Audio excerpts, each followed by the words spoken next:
Cultura en Casa. En Radio Fénix, CX40, 1330 AM. Un programa de cultura en un ámbito bien coloquial.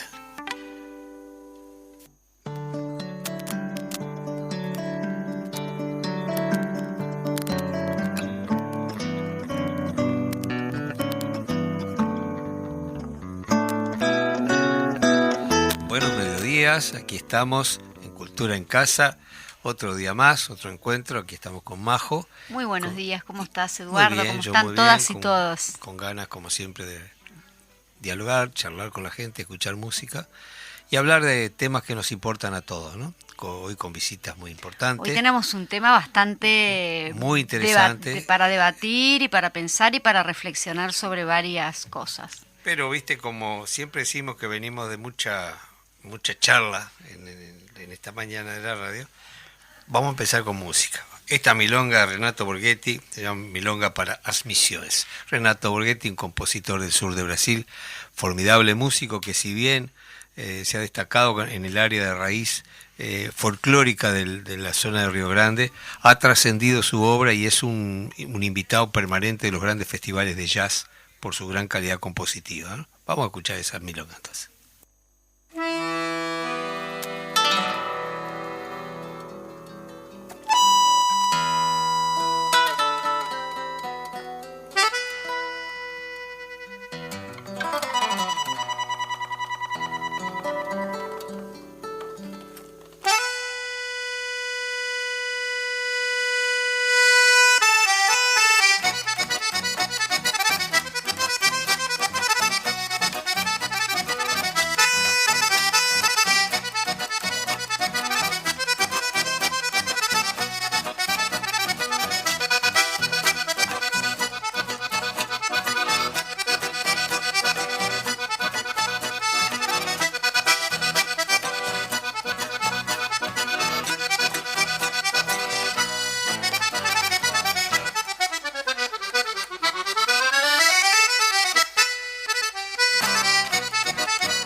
Muy bien, lindo. Volvimos. Para arrancar, movidito, sacudido, porque hoy viene el programa, viene sacudido. Hoy, es como para levantar tierrita. Hoy hay que sacudir, tenemos ahí vamos a tener una charla, pero muy interesante, con Julio César Bófano. Él es de Paysandú, Uruguay, nació en 1966, es licenciado en comunicaciones, es experto en comunicación organizacional, docente universitario con posgrado en la educación, estudió filosofía, tecnología, ciencias sociales, derechos humanos y políticas públicas.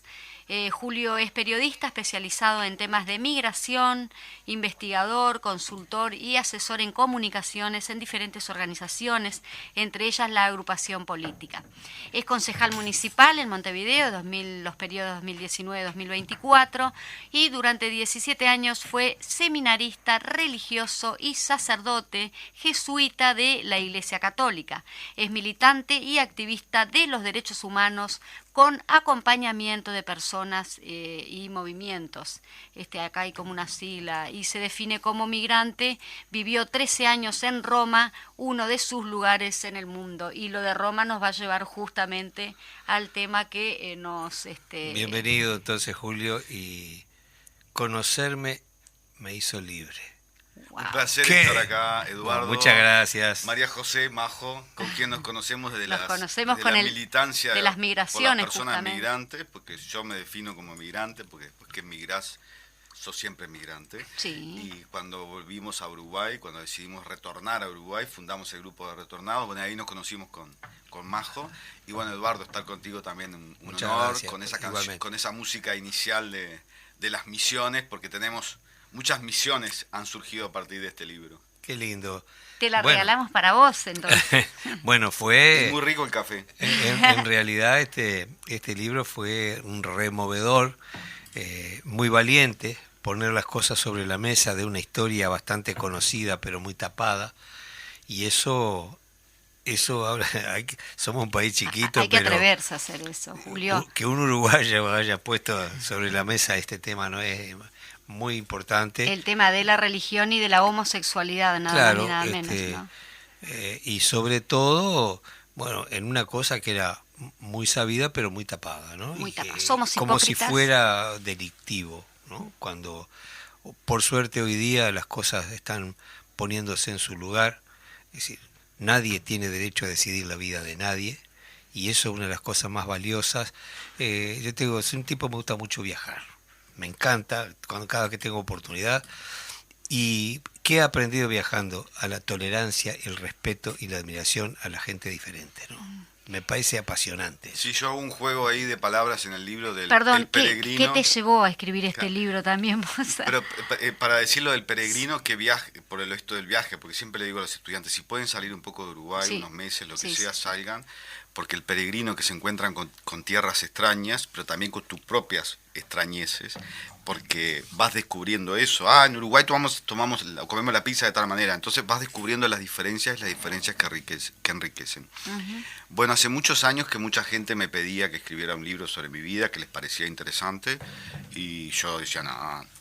Y Planeta, hace muchos años que me invitaba, y en el 2017 yo estaba en Roma, porque Roma para mí es mi ciudad, aparte de otras, pero Roma fue un antes y después. Estaba haciendo un acompañamiento a personas, la sigla es LGTBIQ+, pero generalmente el acompañamiento en el mundo cristiano es a personas gays, homosexuales y lesbianas, ¿no? Porque las demás letras de las siglas siguen siendo muy invisibilizadas, y yo hace muchos años, incluso cuando era cura, hacía ese acompañamiento de... Perdón, acompañamientos, ¿a qué te referís? Acompañamiento es un acompañamiento espiritual a personas que se sienten culpables por ser lo que son, por bien. ser homosexuales o lesbianas, y entonces a liberarse de eso, a liberarse de una concepción que tiene la Iglesia Católica, que fue el proceso que hice yo. Bueno, la cuestión es que estando ahí haciendo eso, hice una publicación, porque yo voy cada tanto, tengo el privilegio de viajar mucho, incluso en Roma me invitan para esto y hasta me pagan para esto, Sí, me claro, pagan el que viaje para acompañar, porque sigo acompañando, y mucha gente maravillosa conocí ahí siendo cura y en mi militancia. Entonces en el 2017 Planeta me dice, ¿viste que tenés que escribir un libro? Claudia Garín, que además fue compañera de clase. Y yo le dije, sí, tenés razón, estoy preparado ahora, pero no estaba preparado. De hecho, el libro lo empecé en el 2019 y bueno, y lo terminé unos días antes de que saliera publicado, que se publicó en septiembre ahora, y ya casi estábamos por preparar la tercera edición, que para Uruguay es un bestseller prácticamente. Y me costó mucho porque el libro no es solo el hecho narrativo de escribir, removés muchas cosas sino, también, claro, que yo opté por contar mi proceso. El libro es sobre mi vida. Conocerme me hizo libre, fue lo último que elegí, el título, y son mis procesos. Entonces yo acá no es un libro contra la Iglesia Católica, como algunos me han dicho, no, es un libro que le pide a la sociedad que discuta sobre temas que no estamos discutiendo. Y desde mi vida y desde mi proceso, y elegí contar mis incoherencias, mis hipocresías, si me acostaba o no me acostaba con cardenales, que sí me acosté, para mí no es el tema del libro. El tema del libro, y lo que más me costó a mí, y en un momento se lo planteé a la editorial, es contar que yo fui víctima de abuso sexual y de violación cuando era niño, y soy un sobreviviente, y fue muy difícil porque nunca lo había contado. O sea, es decir, lo había trabajado mucho en terapia, por supuesto, pero prácticamente en Uruguay no lo sabía nadie. Bueno, para mi hermano, por ejemplo, o uno de mis hermanos, dijo el otro día en la presentación de Paysandú, bueno, para mí también fue una sorpresa esto. Entonces, la dificultad de volver a tener pesadillas, de volver a tener que hacer terapia mientras escribía el libro, y contar eso para poder ayudar a otras personas. ¿Qué es lo que está pasando? Gracias a Dios o a las diosas. Sí, justamente en eso que relatás también de alguna manera nos refleja una sociedad hipócrita tanto en lo religioso como también en los temas de la homosexualidad. Digo, porque la gente debe tener una concepción igual con el tema del Vaticano y de las iglesias católicas, la gente común, las que van a predicar, ¿no? Que no es la que justamente tú estás contando. Sí, yo cuento toda la hipocresía y el sistema, cómo funciona el sistema. Estamos hablando como infraestructura, ¿no? Sí, como el edificio en sí. Sí, también el sistema perverso, el sistema, cómo funciona este sistema dentro de la Iglesia Católica, pero también dentro de otras instituciones. Es exactamente igual de otras instituciones poderosas, partidos políticos, otras multinacionales.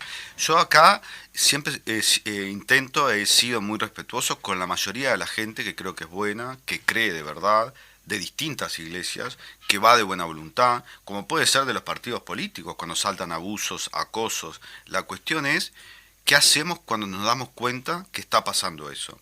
¿Hacemos como si nada? ¿Por qué en Uruguay no ha saltado? Y acá sí vuelvo al tema de los abusos a menores de edad en la Iglesia Católica. ¿Porque somos la excepción, como nos creímos con la pandemia? No, no ha saltado porque no nos atrevemos, porque no nos animamos, porque tenemos miedo, porque los héroes y las heroínas que se animaron a denunciar el cura de Minas, hay que animarse a denunciar en Minas, en el interior, donde todos te acusan, donde te dicen que es mentira, donde te revictimizan, donde la Iglesia Católica lo oculta, trata de arreglar por plata, porque eso sigue pasando. Hay que animarse, Eduardo, en Tacuarembó. Sí. Ayer hablé con una víctima de Tacuarembó, de un cura que desde los años 80 ha venido abusando, porque los abusadores no es que abusan de una persona, dejan decenas y cientos. Entonces, ¿qué estamos haciendo como sociedad?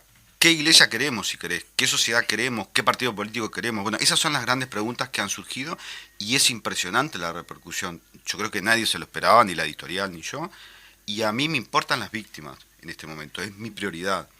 Y por eso decidí hacer una fundación, porque empecé con 4, ahora tengo más de 400 víctimas que me contactan, que me dicen, hasta que no leí tu libro no me di cuenta, y yo sé lo que es eso porque yo lo viví, lo negué, me lo oculté, y hasta que salió en Roma que yo también había sido víctima, y confían en mí, y ese es el primer paso. El primer paso es decirte a vos mismo, fui víctima, o estoy siendo víctima, aunque nadie me crea, aunque mi familia no me crea, aunque me manden al médico y el médico me mande al psiquiatra, porque está pasando eso en lo que me cuentan.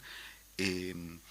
Pero te lo quiero contar a vos, porque hasta que no te escuché no me había dado cuenta. Entonces, no solo es un honor y una gran responsabilidad, sino que me has desbordado. Y como me has desbordado, dije, tenemos que hacer algo con esto. Entonces, estamos intentando crear una fundación, y el nombre lo largué el sábado pasado en el lanzamiento en Paysandú, que es mi ciudad natal, Resurgemus en latín, que es resurgiremos y nos levantaremos. Y bueno, pero además tengo gente de muchos países que me llaman, que se contactan. Entonces, ya esto no es una cuestión de Julio Bófano y el libro, es mucho más. Es lo que genera. Claro, lo que de algún modo también esta actitud que has tomado enfrenta directamente con el poder, porque es un problema del poder. Siempre los abusos son del poder. El ejercicio del poder siempre son los abusos. Entonces estás pegando en el miedo. Claro, también el miedo es el manejo, ¿no? Como se maneja a través del miedo la sociedad. Recordaba aquellas palabras de Goering, el supuesto Führer, segundo Führer, ¿no? Cuando allá lo estaban juzgando, que le preguntan cómo había logrado los nazis que el pueblo alemán le permitiera hacer lo que hicieron. Y él dijo, no es el pueblo alemán, es la condición humana. Dice, esto puede suceder en cualquier situación política, en democracia, en dictadura, monarquía, socialismo. Lo único que usted tiene que hacer es ponerle miedo a la sociedad. Si usted pone miedo a la sociedad, hacen lo que usted Exactamente. El opio de los quiere. Y de pueblos. algún modo los grandes medios de difusión han jugado un papel preponderante en todo eso. Fíjate que es muy curioso que los sectores más poderosos y reaccionarios de la sociedad latinoamericana han llegado a recuperar los gobiernos a través del tema de la inseguridad, ¿no? Poniendo el miedo a la sociedad hasta que aterrorizarte a salir a la calle, ¿no? Sí, Que el miedo... el otro sea un enemigo, no un amigo. Exacto. O un Por eso posible... yo digo, tenemos que juntarnos, vamos a juntarnos. Sí. Le digo a los curas, a las monjas, a los laicos, a las laicas, a los políticos, no me importa de qué partido sea, no me importa de qué religión sea. Principalmente porque es como de puertas adentro, es como similar a lo que es la violencia de género, ¿no? Exacto. Cuando nos decían o cuando tantas veces hemos escuchado de relatar alguna situación, pero déjalo porque ellos se arreglan y no vamos a decir dónde porque es muy violento y es muy grosero. Pero es eso, la hipocresía también de ver cosas, ver la violencia, como vos decías, en el ámbito que fuere, o el abuso en el ámbito que fuere, y mirar hacia un costado y quedarnos en ese estado de confort, porque si tomamos medidas nos da mucho trabajo, que es justamente lo que vos decías con todo este proceso del libro, conocerse a sí mismo, empezar como a hacer una auto, ¿no? Es como una autoterapia que te haces a vos mismo, y más de una vez lo hemos dicho acá en el programa, que la cultura justamente tiene eso, a través de una canción, a través de un libro, es como un discurso, ¿no? Tu libro es un discurso. Sí, y tiene mucha música, además. Bueno, ya vamos a hablar de eso. Una cosa re importante, yo digo, hay hechos muy graves que a veces, si no lo llevas a un hecho cultural, no lo transformás a través de un hecho cultural, pierde la presencia porque empieza a quedar solo en una fecha, en un hecho puntual, ¿no?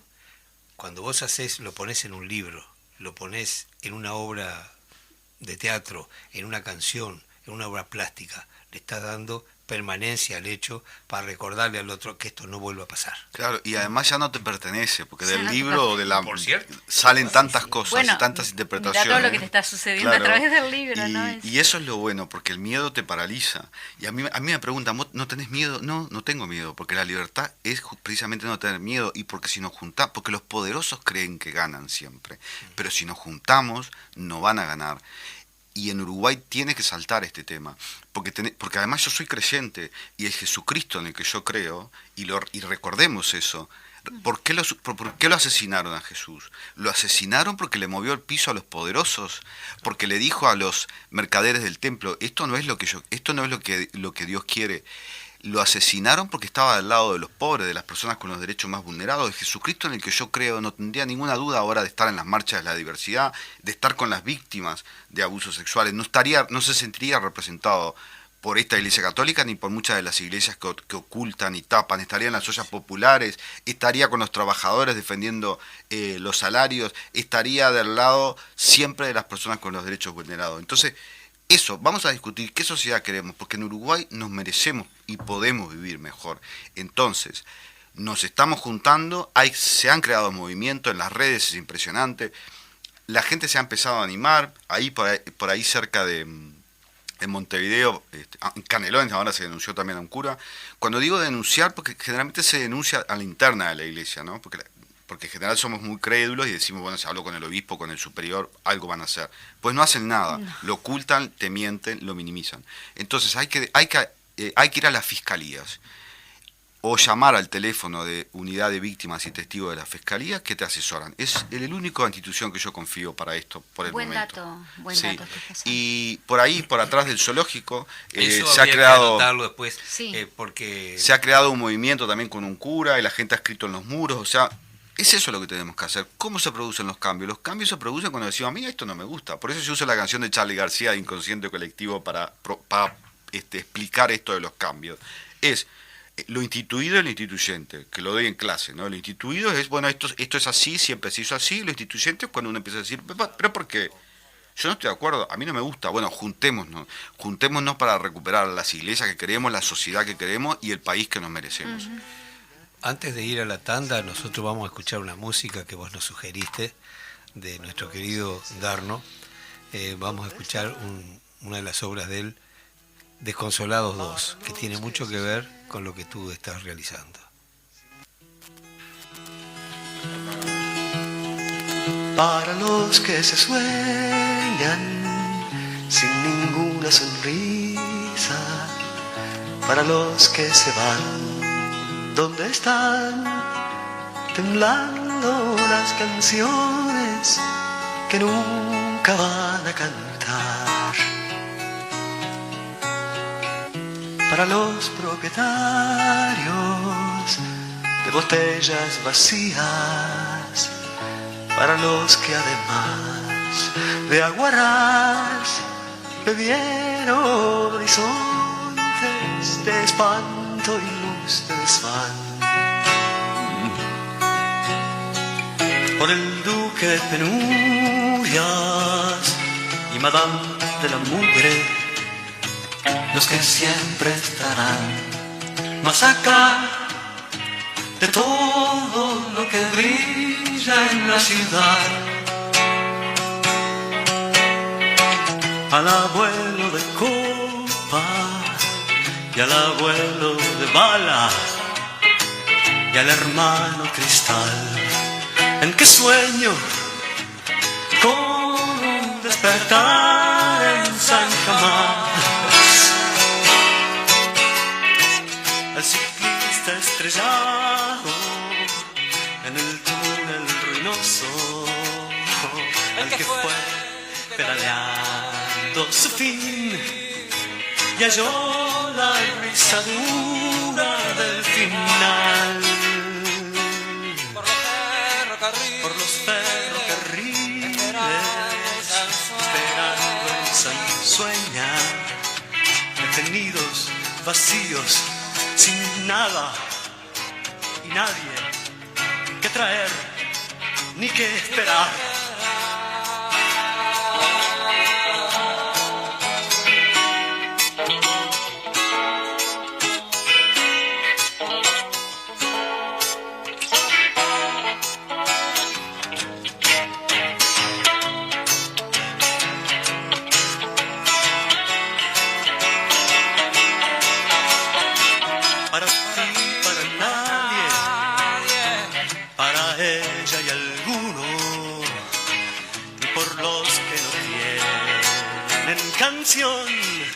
No importa que no escuchen esta voz.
¿Por qué pusimos al Darno? Bueno, yo descubrí escribiendo el libro que la música había sido muy importante para sanar mi alma, además de todas las terapias que hice y que sigo haciendo. Y entonces prácticamente cada capítulo empieza y termina con una canción. Hay un capítulo que yo se lo dedico a Bergoglio, que es el 37, y que inicia con Fabricante de Mentiras de Sui Generis, y va explicando por qué, y termina con esta canción del Darno, porque hubo un momento en donde, cuando Juan Pablo II estaba muy enfermo, donde el que realmente tenía el poder y mandaba en el Vaticano era el cardenal, que era su secretario, Stanislao, con un apellido polaco dificilísimo, que tiene una cantidad de denuncias y que recibió muchos millones de dólares y que han sido tapadas. Entonces uno podría pensar que en Polonia a partir de todas estas denuncias se ha movido algo.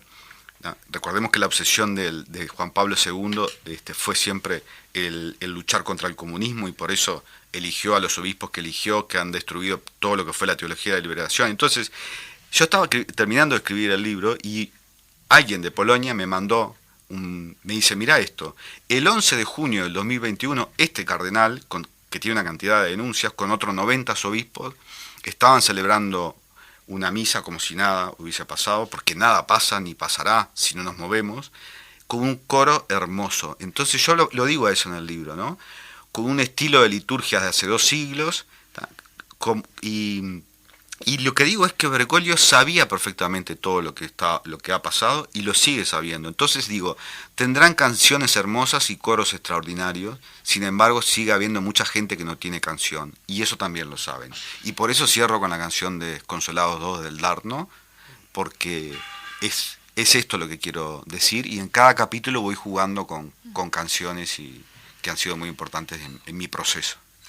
¿Tú decís que en Italia es más difícil denunciar estas violencias que en Uruguay? En Italia hace muchísimos años que hay gente que lo viene denunciando. Para mí la prensa es muy importante, los medios de comunicación. Recuerden en el 2000 el Boston Globe, a partir de esa investigación, todo lo que saltó, pero inmediatamente la Iglesia, que tiene un gran poder, se encarga de que pase como una excepción. Entonces, hay una denuncia y sale en algunos medios y después se tapa, y fue una excepción, y eso lo hacen en todos lados, en todo el mundo. Lo que saltó ahora en Francia, por ejemplo, que saltaron unas cifras escandalosas, yo les aseguro que solo el 10% de las víctimas. Por eso yo le propuse acá a la conferencia episcopal, si quieren justicia de verdad, vayan a la justicia civil y penal, dejen de tener justicias paralelas porque son hombres de Dios elegidos, porque yo viví eso. ¿Sabes lo que significa sentirte que Dios te eligió a vos para eso y que te protejan como te protegen? Porque están protegiendo a delincuentes. Entonces, abran los archivos de las diócesis, abran los archivos de las congregaciones, porque ahí tienen todo, saben quiénes son los abusadores, porque están protegiendo a criminales. Si quieren de verdad, y se lo dije al Papa además a través de tweet, que todavía no me bloqueó, y no me bloquea porque si me bloquea es noticia. Se lo dije, no me alcanza con que digas que tengas vergüenza. La vergüenza no nos reemplaza la justicia. Hace 2 años el Papa recibió a una víctima en esta estrategia de marketing, que es lo que yo cuento en este libro, ¿no? Que se hace pasar como preocupado y misericordioso, pero es solo una estrategia para titulares. Por eso es que hay que investigar, y por eso que la prensa y las películas, y hay mucha investigación en mi libro y muchas citas, a una víctima que le contó que fue abusado y violado por su tío cura, y el Papa le dijo, tenés que perdonarlo porque está enfermo. No está enfermo, es un delincuente, sabe bien lo que está haciendo. Y bueno, entonces, mientras eso siga, mientras sigamos teniendo una concepción antropológica de la Iglesia Católica jerárquica, de que el cuerpo es lo malo y lo pecaminoso y el alma es lo que hay que salvar, van a seguir existiendo estas complicidades y van a seguir ocultando, y además porque son recursos humanos, y recordemos que es una multinacional, ¿no? Y bueno, cuando hablamos del poder es muy claro, fíjate lo que está pasando con la Operación Océano, ¿no? Están cumpliendo cárcel domiciliaria en sus mansiones, y están distrayendo lo más posible las resoluciones, alargando, y los abogados de alguna manera son cómplices de esto, ¿no? Porque sí, ¿y cuántas operaciones océanos hay en Uruguay? Las niñas que quedan embarazadas, que ya eso no estaba pasando y ahora está volviendo a pasar, ¿son fruto del Espíritu Santo? No, son violaciones. Las adolescentes que desaparecen, sobre todo en el interior, eso es trata de personas. Entonces, ¿vamos a seguir mirándose al costado? Yo creo que no, que es hora de que nos plantemos y que nos juntemos. Y lamentablemente mucha prostitución infantil también, digo, eso es como sí, tal. Porque no tienen que comer. O sea, la gente está volviendo a situaciones que me hacen acordar a 2003. Yo también hablo de eso. ¿Qué te parece esta situación justamente actual, cómo ha enfrentado el tema de la pandemia o no ha enfrentado el gobierno? No sé cómo lo estás Bueno, viendo. en el libro soy tan crítico con el Frente Amplio como con el gobierno. Crítico en el sentido que hago un análisis de por qué el Frente Amplio perdió, y también por qué Lacalle Pou y esa coalición ganó, porque se prepararon hace muchísimos años para sacar al frente, que era su único objetivo, pero con una brillante estrategia de comunicación política, cosa que el Frente Amplio no ha podido Tienen encarar. también los medios de comunicación. Sí, Tienen algunos, el poder de los medios de algunos, comunicación. pero también saben usarlos, cosa que el Frente Amplio no ha sabido desde la comunicación del FA. Porque hay muchos datos de hace muchísimos años de cómo funciona el Google Analytics y el Facebook y todo eso que yo voy citando en mi libro, que también el Frente Amplio, si se lo hubiese estudiado, podría haber enfrentado cómo se trabaja en las redes, y ellos lo hicieron muy bien. A mí lo que me preocupa de la coalición es que tienen un partido político dentro, que es Cabildo Abierto, que es militarista, aunque haya gente buena ahí dentro. Yo tengo una prima que es de Cabildo Abierto, gente buena ahí en todos lados, pero es un partido que está rozando los límites de la democracia, y me parece que eso es lo que nos tiene que preocupar. Y después, porque a mí me pasó hace poco que me escribió un grupo de señoras que se reúnen en Carrasco, y me pasa mucho eso, gente que me empieza a criticar y que después que lee el libro de alguna forma me apoya, y que me dijo que yo tenía prejuicios porque no me había reunido con Luis. Luis es el presidente de la calle. Y yo le dije, primero que todas las personas tenemos prejuicios, y después que si el presidente de la calle se quiere reunir conmigo, yo me reúno con quien sea. Es decir, esto, para mí, lo de las víctimas trasciende lo político partidario y trasciende las religiones. Y además se imaginarán que después de escribir este libro, y vos que me conocés, Majo, yo no me dejo usar por nadie. No me dejo usar, no negocio, hay cosas que no negocio, y no negocio con torturadores y no negocio con abusadores y pedófilos, que son conceptos distintos. Bueno, también es el tema de la pedofilia, también es otro tema, otro capítulo interesantísimo y gravísimo como para tratar. Por acá te voy a hacer un cortecito porque no mandan saludo, pero sí saludan al programa Alejandro y Sandra, y dice que muy buen tema de debate el de hoy, así que bueno, ese mensaje va para ti. Es que tenemos que debatir estas cosas. Es necesario. ¿Qué sociedad queremos? ¿Qué ciudad? ¿Qué barrio? Nosotros nos juntamos en el barrio, en Ciudad Vieja, a comer un asado todos las típicas chorizadas, ¿tá? Y votamos diferente y pensamos diferente, pero bueno, a ver, ¿qué es lo que nos une? Nos une el barrio, nos une qué barrio queremos, y así se construye ciudadanía. Tenemos que volver a eso, a volver a las bases. Bueno, la ley de urgente consideración, justamente en cuanto a las 800.000 firmas, demostró que ahí no hay hay organizaciones sociales, hay gente organizada. Eso demostró la importancia de la gente, de las bases, y de acordarnos de escuchar. Yo que voy mucho por el interior, bueno, vos que sos de Tacuarembó, Eduardo, es decir, el interior es otro mundo. Las cosas que estamos hablando en Montevideo, yo lo digo incluso en mi sector político, las cosas que estamos hablando acá, en el interior no tienen ni idea. En el litoral siguen mirando los canales argentinos. O sea, Sí, mientras sigamos cometiendo esos errores... Sí. Yo cuento siempre que empecé a venir a Montevideo a los 15 años más o menos. Empecé a venir solo con mi socio de aquel momento, que teníamos un dúo llamado Los Eduardos. Los Eduardos, claro, sí. Y bueno, y veníamos y cantábamos en cuanto boliche había acá, y hacíamos plata para volver. Hacían turismo, las vacaciones de julio, las vacaciones de verano. Por cierto, que tengo un agradecimiento permanente a todos mis parientes que me tenían que recibir a veces. Pero, ¿qué te cuento? Que te tenía que recibir acá. Sí, claro que cuando Te andaba con agarraba mucha la hambre noche. caía a mediodía por la casa de algún... Pero Montevideo era un polvorín. Y vos llegabas a Tacuarembó y lo único que te enterabas de Montevideo era el fútbol. Lo único. Entonces, el poder de los medios, el manejo a través de los medios es tan grande que nunca entendimos, y en ese sentido yo cuestiono mucho a los compañeros de la gente de la izquierda, nunca entendieron el poder de los medios. Sí. Nunca asumieron. Y yo creo que lo siguen sin entender muchos. Sí, por cierto. Porque los medios también los tenemos nosotros en nuestras manos, con los celulares, Claro. y con ir al interior a escuchar, no a hablar. Yo hablo de interiores además en mi libro. Yo ahora cuando estuve en Paysandú, que es mi ciudad natal, presenté el libro y todo eso, estuve en algunos pueblitos también. Bueno, cuento en mi libro, lo que pasó lo que era en el 78, el Mundial de Fútbol. Yo conocía la selección de fútbol de Argentina y era argentino prácticamente, desde Paysandú, en el 78. En el 82 pintábamos en Paysandú las Malvinas son argentinas. O sea, no teníamos idea de lo que pasaba en Montevideo, ni las cuestiones de la dictadura, porque no se podía hablar de eso. Recién, cuando se empezó a poder hablar, fue en el 84. Entonces, las resistencias, también hay muchos tipos de resistencia. No minimicemos las resistencias de interior, porque si no, vamos a seguir cometiendo errores y vamos a seguir dividiendo. No, yo me acuerdo de las peleas que tenía con Avenida Montevideo, que me decía, vos sos de afuera, que vos sos de adentro. Sí, de afuera. Sí, Sí, un yo hecho, inclusive cuando tomo el ómnibus de venir de Neptunia para acá, yo digo Montevideo, me dicen, pero pones así centro, porque no es el centro. Montevideo no es el centro.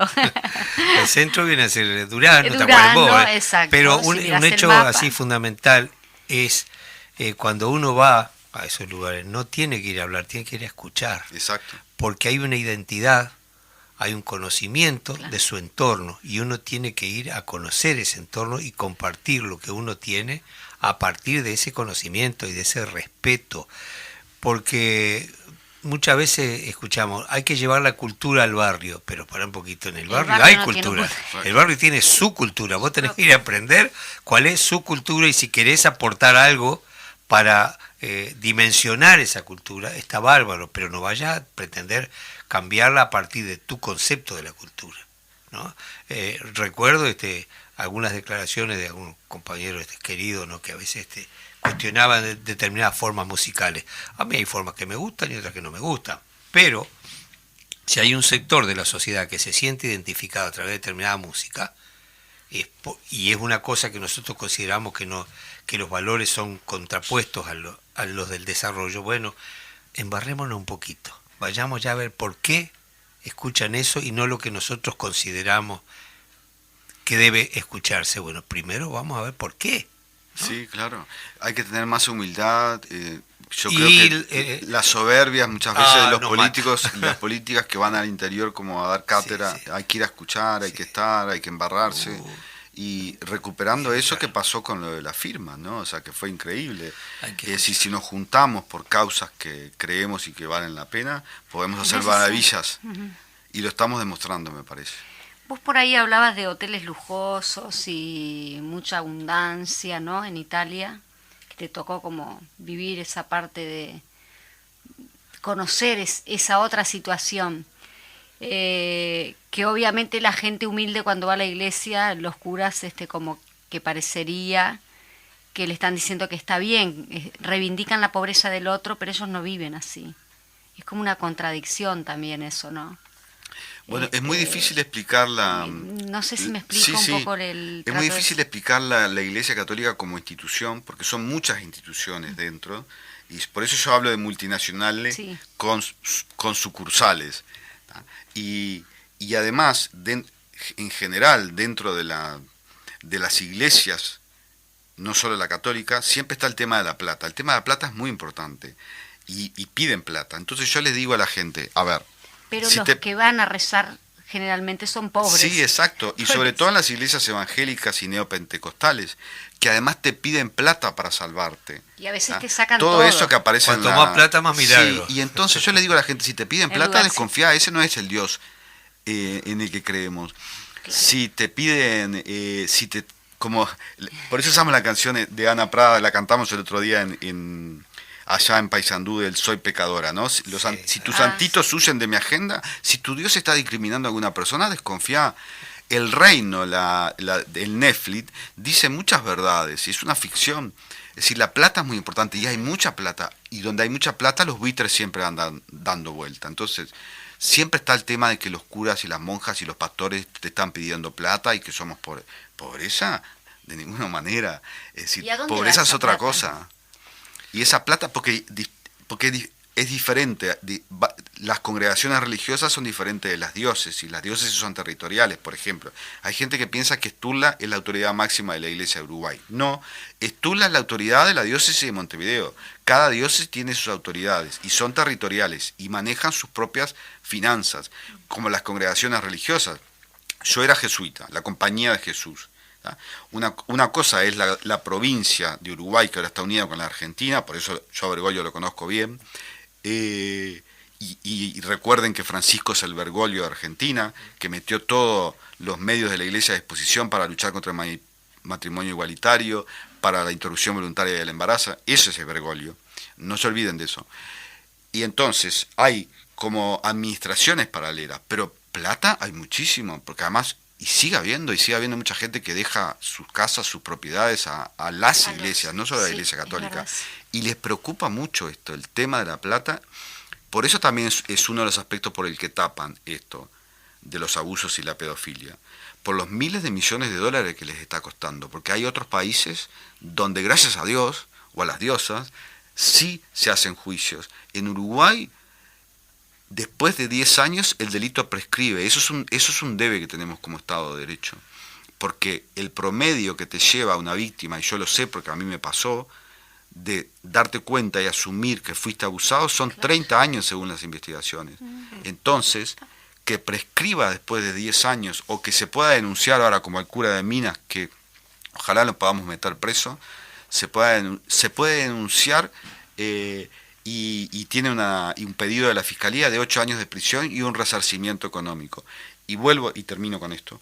Los resarcimientos económicos no les cambia nada a las víctimas, pero sí a la Iglesia, que además pone los mejores abogados. En este caso, por supuesto que el cura tiene derecho a ser defendido, porque eso todas las personas lo tienen, pero le ponen el mejor abogado, uno de los mejores de Uruguay, el abogado del Goyo Álvarez además, y a las víctimas, del diablo, a las víctimas las revictimizan y les dicen que es mentira. ¿Está? En Minas. Bueno, vamos a ponernos del lado de las víctimas. Ese es el Jesús en el que yo creo y es la sociedad en la que yo creo. Siempre del lado de las personas con los derechos vulnerados. Una sociedad sin explotados ni explotadores, creo yo. Exactamente. También. Fede, te voy a pedir una canción específica para este momento. Un temazo del Garo Araquelian que se llama Diente de León.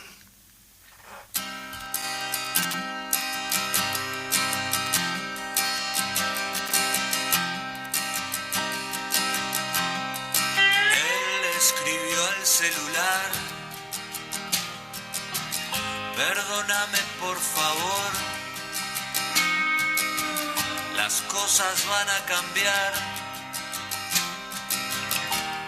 te lo prometo mi amor.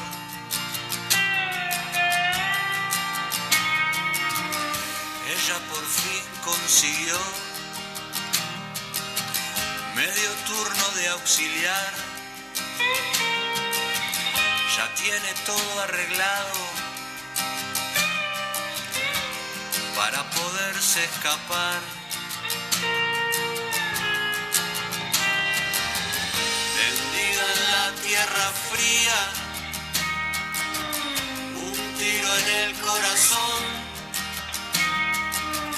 Encontraron a María entre dientes de león.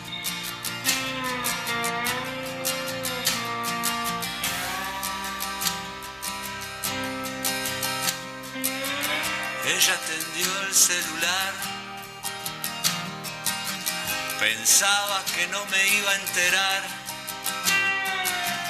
Después del 222, en casa vamos a hablar.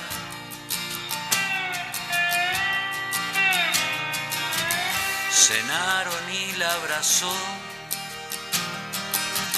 y la arrastró al pastizal. Y ensañado le decía, vos no me vas a dejar.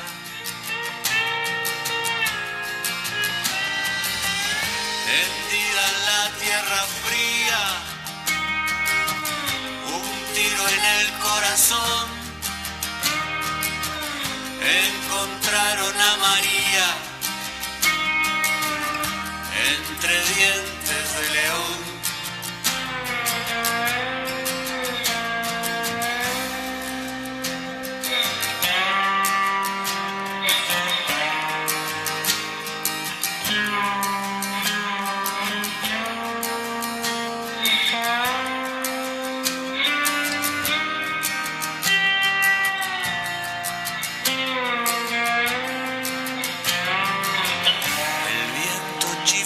Celda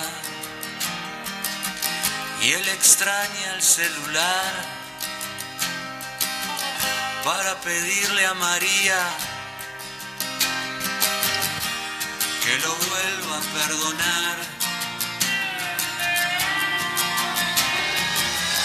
Tendida en la tierra fría,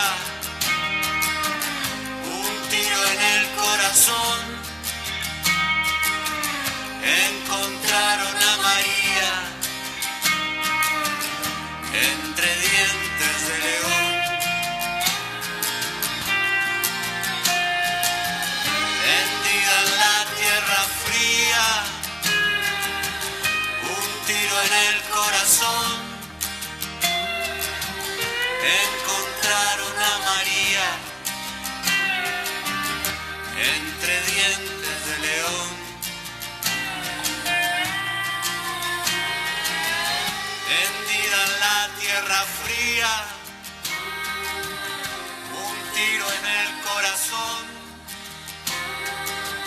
encontraron a María entre dientes de león.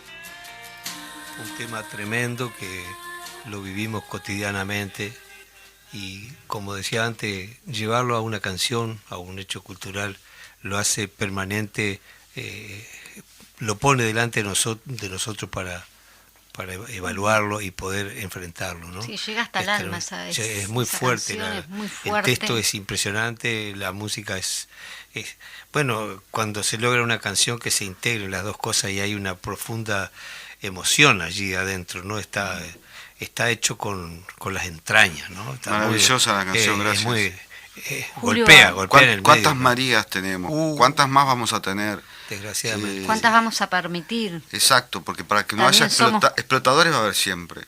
Tenemos que juntarnos los explotados de distintas cosas para cambiar esto. Uno de los objetivos de mi libro, además del tema de las víctimas, de abusos y pedofilia, y de contar mi propia historia, de pasar de ser víctima a sobreviviente, porque es muy difícil también para un varón contar esto. 1 de cada 6 varones en el mundo ha sido abusado. El patriarcado no joda a los varones también. El patriarcado, ¿dónde aparecen esas estadísticas? Yo las voy citando en el libro de las investigaciones que hay. Pero para las mujeres eso tendría que escandalizarnos. Tendríamos que salir a la calle todos los días por eso. No si yo me acosté o no me acosté con un cardenal, que es lo que escandalizó a algunos al principio. Esas cosas tendrían que escandalizarnos. Es decir, no normalicemos lo injusto, no normalicemos que esas niñas y adolescentes que siguen siendo víctimas de abuso, no normalicemos que siga habiendo María, los feminicidios en Uruguay. Es decir, ¿qué nos está pasando? Esas son las preguntas y creo que empezamos a tener respuestas, pero no son suficientes. Y también tienen que haber políticas de Estado que ayuden a esto. Porque yo no tengo ningún problema en reunirme con el presidente de la calle, si él quiere, o con Beatriz Argimón, o con quien sea, porque yo hasta tuve una reunión hace poco con el Partido Colorado sobre esto del libro. Yo hablo con quien sea. Pero también voy a decir las cosas que pasan. Y en el INAU, que es donde están las políticas de primera infancia, la primera infancia siempre ha sido ninguneada en nuestro país, porque, incluso cuando el gobierno del Frente Amplio, porque los niños y las niñas no votan. ¿Tá? En el INAU ahora están sacando recursos. Entonces, yo les creo si me vienen a decir, a mí me importa esto de estar del lado de los niños, las niñas y los adolescentes, pero si les está sacando recursos a quienes tienen que acompañar, es como un poquito contradictorio. Entonces, trascendamos lo político partidario y hagamos políticas de Estado. Por cierto. Hablábamos en el corte de la culpa, ¿no? ¿Qué tema? ¿Por qué lo llevaríamos a esta charla, ¿no? ¿Por qué pondríamos el tema de la culpa? ¿Qué es la culpa? ¿De qué depende la libertad? Por ahí lo decís en el libro, conocerme me hizo libre. ¿De qué dependió, no?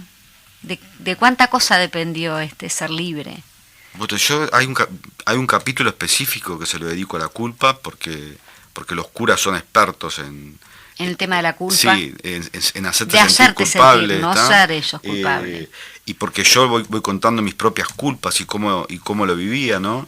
Y también porque hay que elegir con qué culpa convivo y con cuál no. Y además porque el sentimiento de culpa es algo cultural, está metido en nosotros, sí, mucho claro. más de lo que creemos. Incluso algunas personas ignoran. Entonces, fuera de la iglesia también. Sí, ¿no? porque las iglesias cristianas, y todas las iglesias, pero sobre todo las iglesias cristianas, tienen una gran incidencia sobre esto, ¿no? Entonces, ¿cuándo te sentís mal? ¿Cuándo te sentís en culpa? ¿En culpa de qué? De no corresponder a lo que te adjudicaron. Es decir, hay un montón de cuestiones que yo me voy preguntando y me voy respondiendo, ¿no? Y la culpa aparece cuando sentís que hiciste algo incorrecto o malo. Porque de la niñez nos acostumbraron a eso. Recibís aprobación si haces algo bueno, desaprobación, castigo, silencio si no haces lo que esperamos. Entonces voy explicando lo que me pasaba a mí y cómo lo que me pasaba a mí cuando empecé a descubrir que era homosexual. Y decía, ¿cómo soy un elegido de Dios? Y Dios dice que eso es un pecado y que es y no solo pecado, sino que es una aberración, porque así sigue apareciendo en el catecismo de la iglesia.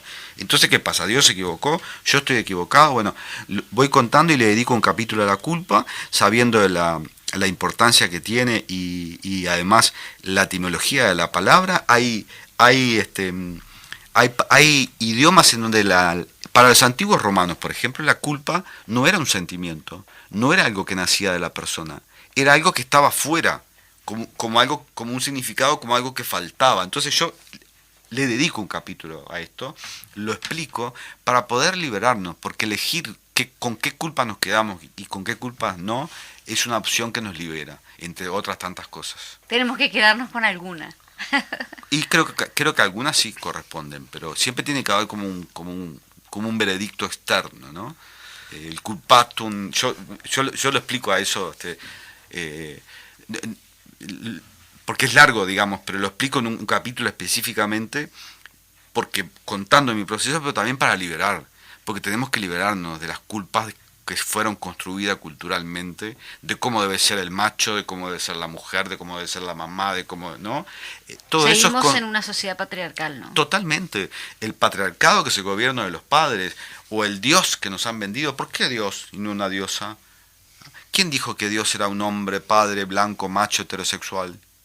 Eso es una construcción cultural. Claro. ¿Y si Dios fuera una mujer? ¿Y si Dios fuera gay? Bueno, hagámonos esas preguntas.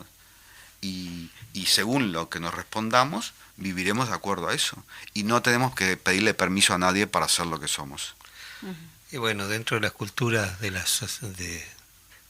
los pueblos originarios, según se ha estudiado, dicen que había como 5 géneros, y quien fuera parte de esos 5 géneros era de los más respetados de la Sí, sociedad. incluso ahora en algunas culturas hindúes, las personas trans, que acá siguen siendo muy Ninguneadas. muy Muy invisibilizadas, ninguneadas. aunque hemos hecho muchos avances en comparación Creo, con Italia, creo que los más, ¿no? pero son como diosas, tratadas como diosas prácticamente. O sea, para que se vea que esto es cultural, por eso Sí. empezamos por el principio, la importancia de los viajes. Claro. Cuando uno tiene la posibilidad de viajar, aunque no sea físicamente, pero a través de los libros y del estudio, estudien, lean, investiguen, no me crean a mí, googleen si quieren, pero vamos a enriquecernos porque podemos cambiar Lo permanentemente. que vos decís no está en cualquier libro tampoco.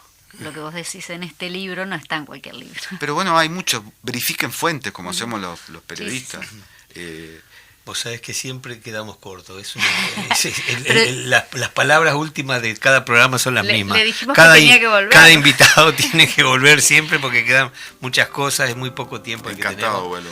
Y bueno, ha sido un placer inmenso tenerte, y vamos a ver cuándo pueda volver, porque hay mucha mucho- tela para cortar.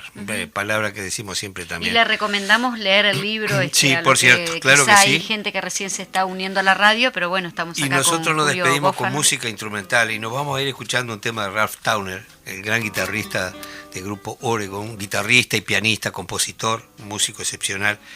Una obra que se llama The Sign, La Señal. Y muchas gracias a todos los amigos que están del otro lado compartiendo con nosotros, y esperamos sus mensajes, porque son muy gratificantes y muy estimulantes, pero además nos enseñan a ir armando el camino. Así que mil gracias y nos vemos. Gracias, Julio, y gracias a semana la que viene. niña de Eduardo, que la tenemos acá en estudios, toda La calladita ahí. asistente. Un La placer, asistente. un placer. Gracias a usted, María José, Majo, Majo. y Eduardo. Un placer, de verdad. Gracias. Gracias, te esperamos. Sigamos la Gracias lucha. a todos.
todos los jueves de 12 a 12:30.